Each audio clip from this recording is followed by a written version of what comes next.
আসসালামু আলাইকুম।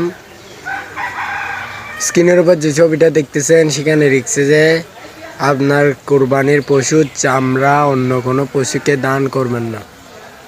তো আমি একজন কন্টেন্ট ক্রিয়েটর হিসেবে বলতেছি বা টিকটকার বা ইউটিউবার হিসেবে বলতেছি,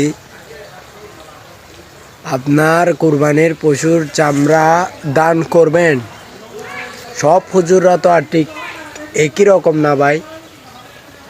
তো আমি বলতেছি, একটা দুইটা হুজুর খারাপ বলে আপনার পশুর চামড়া আপনি পুরা জাতিকে খারাপ দাবি করতে পারেন না। তো আমি বলি ওই হুজুরটা খারাপ, আমি ওরকে কিছু বলবো না। ওর মতো নিষ্ঠিষ্ট মানুষ আর দুনিয়া নাই। আমি যদি ওকে পাইতাম কি করতাম আমি নিজেও জানি না, তো কিছু বলবো না।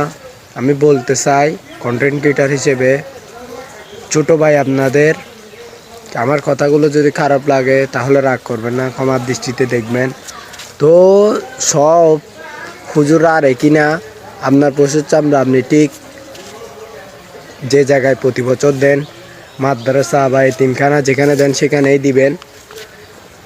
একটা দুইটা খারাপ অনলাইনে নিউজের জন্য আপনি ওই এতিম বাচ্চাদের আর গিয়াদের খারাপ দৃষ্টিতে দেখবেন না। তো আমি বলি সবাই ভিডিওটা একটু শেয়ার করবেন। আর আপনি যেরকম প্রতি বছর পশুর চামড়া এতিমখানায় দিয়ে দেন সেভাবে দিয়ে দিবেন। আর কিছু বলবো না। আসসালামু আলাইকুম, ধন্যবাদ। ভিডিওটা একটু বেশি বেশি শেয়ার করবেন।